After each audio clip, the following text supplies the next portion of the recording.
Hello everybody, welcome back for another video. Hope you're all doing well and that you're all having a great day to start things off. The blockchain subsidiary of social investing platform eToro has launched a cryptocurrency exchange along with 8 branded stablecoins. The new platform is being managed by eToro X, which is regulated by the Gibraltar Financial Services Commission, the firm announced on Tuesday. Trading in 6 cryptos will be offered at the launch. It'll be Bitcoin, Bitcoin Cash, Ether, XRP, LTC, and Dash. Also available will be 37 crypto to fiat pairs, for example, BTC to USD and XRP to the Great British Pound. The firm is additionally issuing eToro branded tokens pegged to 8 fiat currencies. I guess they're making their own stable coins, including the eToro US dollar, the eToro Japanese yen, and the eToro euro, along with the pound sterling, the Australian dollar, the Canadian dollar, New Zealand dollars, and the Swiss franc. Completely insane. The exchange will add more cryptocurrency, stablecoins, and tokens in the coming weeks. This was said by eToro X Managing Director Doran Rosenblum, adding that the firm will also work with other cryptocurrency exchanges to encourage them to list their stablecoins. eToro CEO and co-founder Yoni Asia said, just as eToro has opened up traditional markets for investors, we want to do the same in the tokenized world. Blockchain will eventually eat traditional financial services through tokenization. The greatest transfer of wealth will occur as financial services move onto the blockchain, Asia said, adding that tokenization of all traditional asset classes, including art, property, and even intellectual property, will eventually take place. Well, they are very bullish on the cryptocurrency space. eToro was something that was, I think, for a while only available within Europe.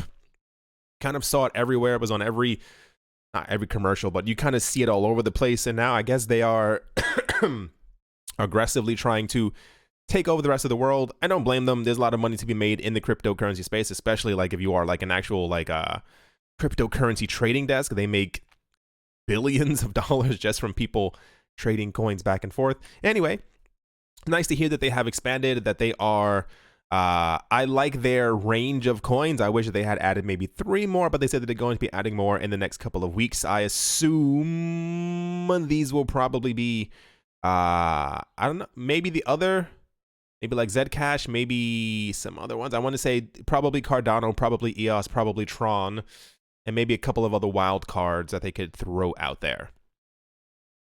To kind of breeze over this one, Brazil, the largest Latin American economy, broke a new record when Brazilian exchanges traded over 100,000 Bitcoin within a day. In parallel, Brazil reported that its economic activity in February fell to the lowest levels in the last 9 months. The battle between Brazil and Argentina for the supremacy of the Bitcoin market in the Latin American region, okay, there we go, reached a new dimension. CoinTrader Monitor, a monitoring tool that analyzes Bitcoin price movements in Brazil, announced that Brazilian cryptocurrency exchanges traded over 100,000 Bitcoin. That was about a week ago at this point. So that's roughly not really 1%, but it's still an enormous amount of Bitcoin that they were trading amongst themselves. What's important is down here. Regulators and traditional banks have disrupted Brazil's Bitcoin exchanges. For example, several of Brazil's Bitcoin exchanges, such as Bitcoin Market, have had their banks' accounts closed because judges have ruled that traditional banks can terminate cryptocurrency exchange accounts at will. Most recently, Santander Bank arbitrarily terminated the bank account of Bitcoin Max. After a court battle, a judge denied Bitcoin Max's motion to reopen his bank account. However, last February, another judge reversed the decision because Santander Bank had failed to provide prior written communication of the intention to terminate the contract. Despite the many hurdles attempting to stifle the development of the crypto market, Brazil's economic realities dictate otherwise. According to Reuters, in February 2019, the economic activity in Brazil was at the lowest in the last 9 months, and they talk about exactly how low that it went and the reason for it, what have you. Something I told myself that it wasn't happening for, I want to say, a good year or two. I was like, no, there's no real reason why that would happen, but I've completely switched sides. For a long time, people kept on saying that, governments were trying to play an active role in keeping people out of the cryptocurrency space, and they just didn't want the people using the cryptocurrency space and so on. So, don't put your failing money into cryptocurrencies. And I was like, no, that seems kind of weird. And eventually I think I've been here for a while at this point. And it came down to the fact from what we were hearing about like India and other countries, and they, actively, I mean, I guess the point I'm trying to make is there are a lot of countries in the world that aren't doing very well right now. And the way that they have decidedly tried to get people to not enter the cryptocurrency space is by having their bank accounts closed. Part of the reason why I still, and I think I will for a very long time, I mean, I assume the gauge will only continue to go up. Why I continue to remain bullish on the cryptocurrency space is because it's clear that there's a need and a desire by many countries around the world to put their money into crypto. It's just plainly obvious at this point, but it's also very obvious that countries also realize that the Bitcoin domino effect is taking place, and I think they're doing it.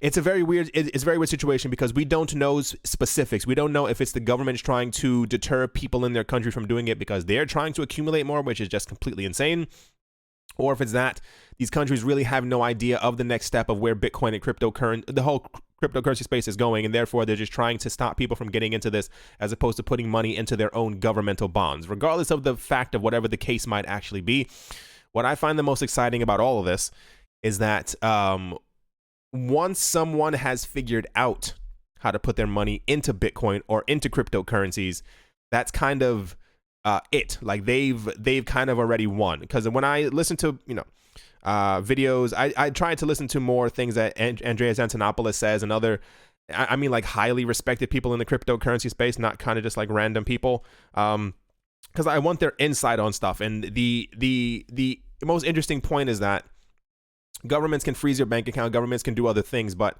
I'm sure there are people around the world who are just crossing a border, taking a vacation somewhere, going somewhere else and simply finding a Bitcoin ATM or using local Bitcoins, and they're putting their money into cryptocurrencies, and this is kind of their safeguard against what's happening in their country.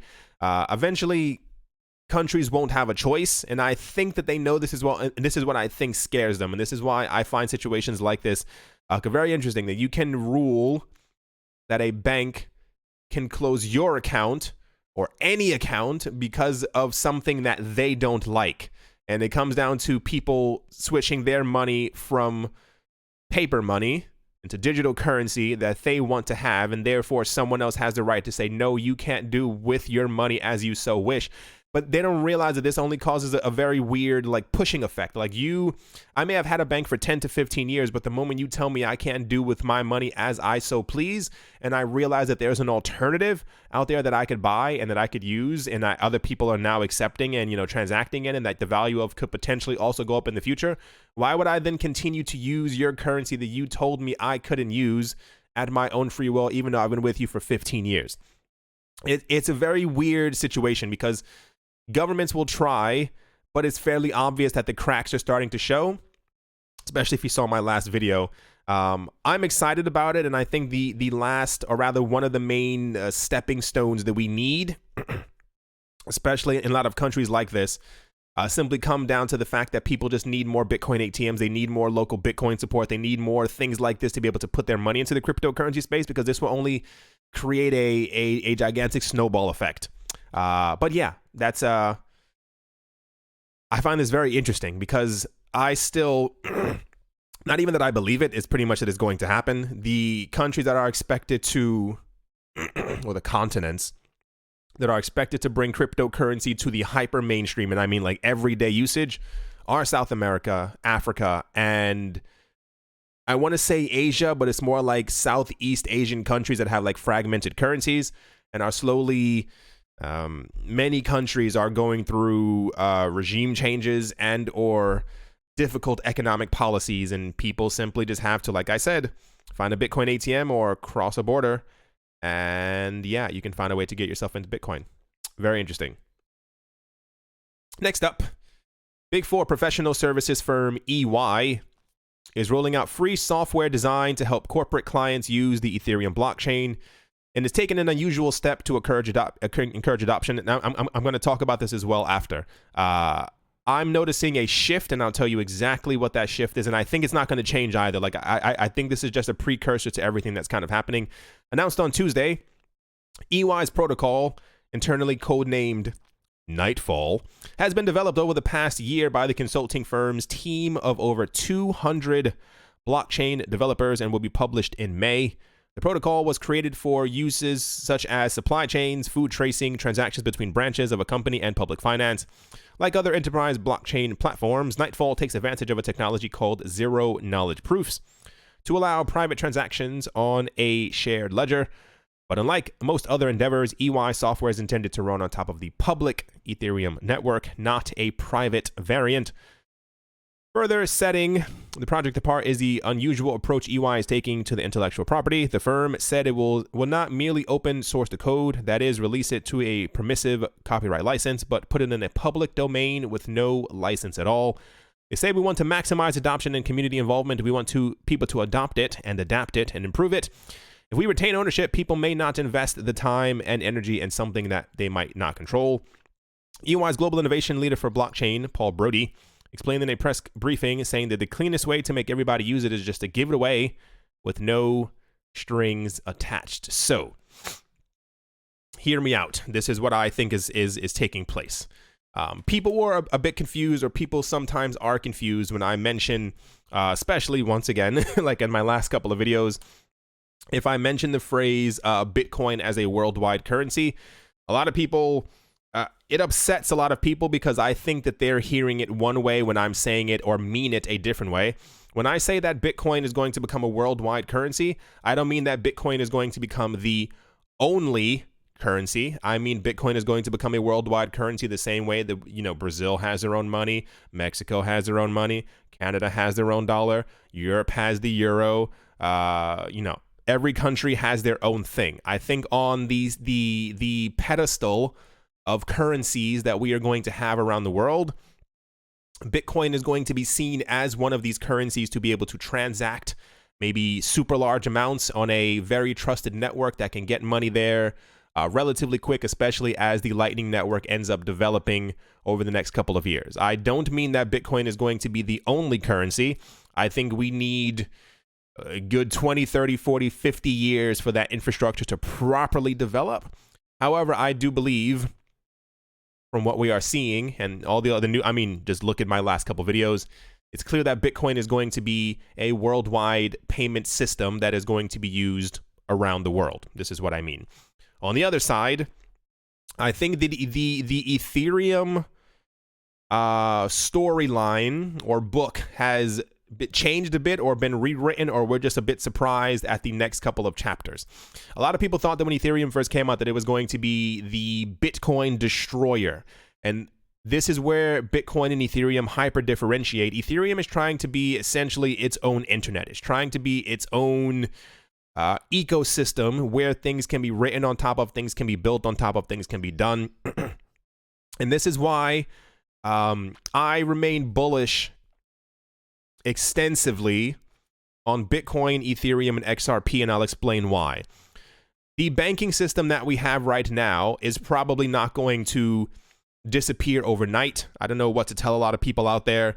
There's probably not going to be a situation within the next 15 years that the bank that you walk by every day is simply going to turn into dust. That's probably not going to happen. Some of the richest people in the world right now are investing in cryptocurrencies, and I doubt that anytime soon, especially if the prices of cryptocurrency start going up again, that they're suddenly going to lose their wealth. It's just not going to happen. I think we're seeing a very interesting triforce forming, if you kind of want to say that, where Bitcoin is going to be a currency that is going to be used around the world, not an exclusive currency, but people will continue to transact in it because it is going to be a way for them to transfer value back and forth amongst themselves. Ethereum is setting itself up, especially when you see like all the stuff that they're trying to build on top of it. And there's also another story over here about Ethereum as well. Ethereum is going to be like the law ledger, where people are writing things and people are building things, that people are, especially once Ethereum has, once it has Casper and Plasma and all this other stuff, I think Ethereum is going to be kind of like our internet. It's going to be where things are written and seen, and where we do things, where we kind of, I assume at some point we're also going to have some type of like a decentralized, very popular Facebook and Instagram. And it'll probably also run in Ethereum. So we have Bitcoin, peer-to-peer transactions. Ethereum, the other part of the Triforce, is going to be the things where things are written on the internet, if you kind of want to simplify it that way. And XRP is going to be the thing that's the last final piece where everything kind of comes together. And this is going to be where banks who are not going anywhere, even if they do succumb to the power of digital currencies, it is probably because this is why we've had such an amazing amount of news about Ripple and the banks that they're transacting with, the 200 partners, I think 50 to 60 central banks and stuff like that. I think that when payments are sent through a custodian, I think the way that it's going to end up happening is that it's probably going to be an enormous amount of it is going to be through XRP and XRapid, as we've already seen starting to happen. And we had the news the other day as well. And so, blah, blah, blah, blah, blah, new partnerships. And then to a lesser extent, I'm not focusing on the other altcoins right now. They will also share a part in this future economy because there's just not going to be 3 coins that are going to make it. That's nonsensical. The point is, the shift that we've seen away from Ethereum the last couple of months and stuff like that has mainly been, I think people no longer see Ethereum as a viable payment solution or something that's, I don't know, I have my own ideas. Like when I kind of put all the pieces together, there are far too many companies who are talking about building on top of Ethereum or building things with Ethereum or using the Ethereum protocol to make me think that Ethereum's going anywhere anytime soon.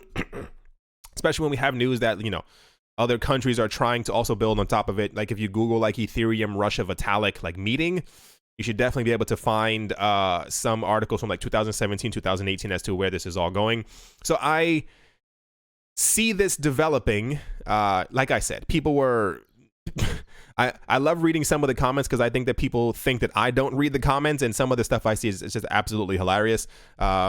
I know that Bitcoin's slow. Everyone knows that Bitcoin's slow. When I say that Bitcoin's going to be a worldwide currency, I don't mean that we're going to be paying for Bitcoin in Starbucks, looking down at the, you know, the confirmation thing, and it says you have to wait another 15 minutes. That's not what I mean. I mean, it's going to be, you know, whatever the case might be. This is why I remain bullish on these 3. I didn't mean to spend too much time explaining, but I guess I thought I'd give a little explanation because I say stuff and people think I'm saying something else. However, like I said, this ties directly into this. This is another reason why I think Ethereum is, while it may take a long time for Ethereum to completely get it together, it's clear that Ethereum has so much money behind it that is going to survive. It says the Enterprise Ethereum Alliance. For those who don't know what that is, it's a consortium or like a group of enterprises or companies who have all announced that they're going to be using the Ethereum protocol, the Ethereum blockchain, whatever, however you kind of want to phrase it. And it's now like 300 companies. So keep that in mind when going forward. The Enterprise Ethereum Alliance and Microsoft have corralled the major blockchain providers behind a new project to help businesses design and create the right sort of crypto tokens for their particular needs. The EEA, which is focused on creating standards and specifications for businesses users interacting with Ethereum technology, stressed it is merely the host for the so-called Token Taxonomy Initiative. An entirely Catholic, I feel like that's definitely a typo. An entirely crypto? Maybe that's... Why would crypto autocorrect into Catholic? An entirely crypto and technology neutral project, which crosses Ethereum, Hyperledger, R3's Corda, and Digital Assets DAML. Announced on Wednesday, members of the Token Taxonomy Initiative include Accenture, sounds like a superhero, Accenture, Banco Santander, Blockchain Research Institute, Clearmatics, Consensus, Digital Asset, EY, who we just spoke about, IBM, ING, Intel, JP Morgan, Comgo, Microsoft, R3, and Web3 Labs, among others. If you pay attention to every single time that JP Morgan says something in the news, it's usually against Bitcoin. Never, at least to my knowledge, against Ethereum. Keep that in mind. EEA Executive Director Ron Resnick explained that in essence, this is a composition framework, which is open and accessible to technologists and non-technologists alike. It will comprise workshops as well as a GitHub repository where findings and test data can be linked to existing token implementations on various blockchain networks. And then they go on to talk about how amazing and awesome it is, and standardization and tokens and blah, blah, blah, blah, blah. There's far too much money behind Ethereum for it to fail. I will see, I mean, we all will see if my theory is right. I give it a good 5 years. I think what we need in sequence is for Bitcoin to hit 20,000, for the market to rally, Bitcoin to hit 50,000, and for Ethereum to at least have plasma. The moment Ethereum is capable of over, I'm not even going for the million, once Ethereum is capable of over, let's say 5 to 25,000 transactions per second, we're going to have an avalanche of news, in my opinion, of companies who are going to be coming forward talking about that they're also going to be using Ethereum. Like, if you think that Microsoft, JP Morgan Chase, IBM and ING and Intel are the only companies who are thinking of or who are going to be building on top of Ethereum, you're probably sadly mistaken. But as time goes on, I hope I clarified that correctly as far as where I think things are going. I don't think banks are going anywhere, and I think eventually they're going to be using XRP and maybe to a lesser extent, in my opinion, using Stellar, lesser extent, because they don't have the 350 partnerships. The other part of it is going to be Ethereum, where people are going to be... Ethereum is meant to be like the internet. It's meant to be places where we can build websites, dApps, decentralized applications, like everything, you know, and ICOs and all these other things, and like STOs as well, security token offerings, are all meant to be built on top of Ethereum. That's where I think Ethereum is going to lay. At the top of the pyramid is going to be Bitcoin, and that is going to be just another worldwide currency system. I don't see the complete collapse of other fiat currencies until like another... I give it 15, 20 years when we start really seeing like a lot of dramatic stuff start taking over. But before then, well before then, in the next 3 to 5 years, as we have already begun to see, Bitcoin is going to be placed on a pedestal amongst other then digitized currencies, as the digital US dollar, digital euro, what have you, as a legitimate and legalized and well-known means of transfer. This is kind of how I feel. Anyway, enough of that. Let's move on. We're going to finish things up. Japan's equivalent to Amazon, e-commerce giant Rakuten, has started accepting account registrations for its new cryptocurrency exchange known as Rakuten Wallet. For now, only customers who have an account at Rakuten Bank who already have a Rakuten member ID can sign up in participation for the launch of trading, the firm's website indicated. It's not yet clear when it will accept applications for everyday people. The firm said in an announcement that it also rolled out an automatic support service using AI technology to answer customer inquiries. I hate those things so much. Those are the worst thing. I'm sure we've all used them. Well, like when you have a really like difficult question and you have to ask the AI computer thing that they have, and it just doesn't understand what you're talking about. Oh, those things are so frustrating. It is also planning to soon launch a mobile app allowing users to trade cryptocurrencies as well as to make deposits and withdrawals. The firm received a license for its cryptocurrency exchange late last month from the Japanese Financial Service Agency. The exchange is therefore requested or registered with the Kanto Local Financial Bureau as a virtual currency exchange service provider under the country's Payment Service Act. The point is that Japan's equivalent to Amazon is launching their own cryptocurrency exchange. It would be kind of cool if Amazon or eBay did something like that. I guess that's a hint, but I'm going to assume that there are probably no Amazon and or eBay officials listening to my voice right now. Kind of insane.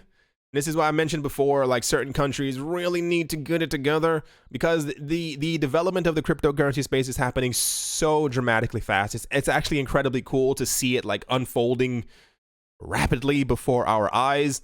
It's nice to see that at least other countries' Amazons and eBays and so-and-sos are getting deeply into the cryptocurrency space and opening their own cryptocurrency exchanges. Alas, we still have to wait for, eventually, I assume, I don't know if it's going to happen anytime soon, but I assume eventually Apple, Amazon, third name, will eventually get into cryptocurrency. But I don't know when it's going to happen, and I wonder what effect that'll actually have on the price of the cryptocurrency space as a whole. Anyway, methinks that is definitely going to do it for this video. It's funny, whenever I scold XRP, not even joking, the price starts going up. I'm going to start scolding this coin every single day, just so we can get this. Like, this is how it usually should be. I mean, for the wider market as well. XRP's volume was like 700 million yesterday, and it popped up a little nice amount, and very nice to see that. Analysts have apparently said, so saith the analyst, that Bitcoin remaining over 5,200 is apparently a very good indicator of a pop up in price, potentially very soon. Let's see if that actually ends up happening. I mean this in the nicest way possible. I'm actually shocked that SV is going up at all. Like, really though, that people are still touching it, that people are still using it. It's probably going to be delisted from many more other exchanges over the next coming days, probably coming weeks. And I don't mean this as a joke, and I don't mean this to be mean. I really don't. It could just be like BitConnect syndrome. Remember, like when BitConnect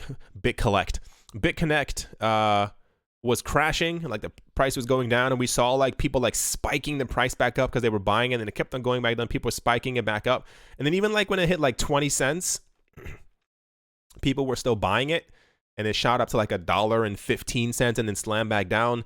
Could just be people trying to make profits.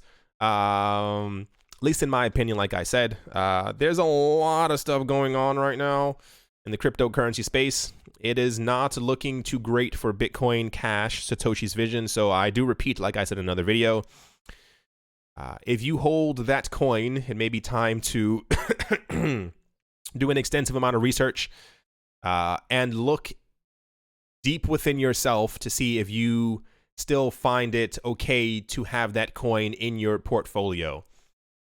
Because of future events that could transpire against or to that coin. I hope you all enjoyed. I hope you all are having a great day, great morning, great afternoon, great evening, wherever you are, wherever in this crazy world you might be. Hope it's absolutely fantastic. Yeah, Tezos is going up once again because of the Coinbase situation. Everyone is trying to get their hands on some. I think they're actually called Tezzies. I was going to say Tezzies as a joke, but I think they're actually called Tezzies. In order to, apologies, like coughed right into your face, just to try and get the whole staking thing going. But I think you need like 10,000 on Coinbase to be able to stake. So good luck. As always, a very special thank you to my Patreon supporters.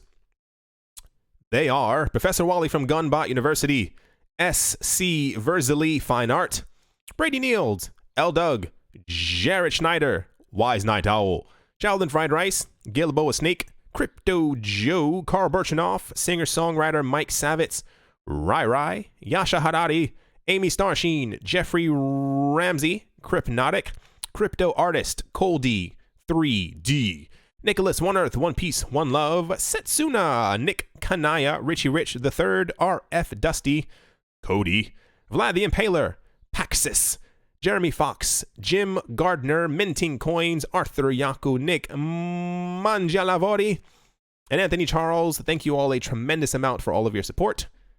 I appreciate every single one of you. And yeah, I'll talk to you all soon.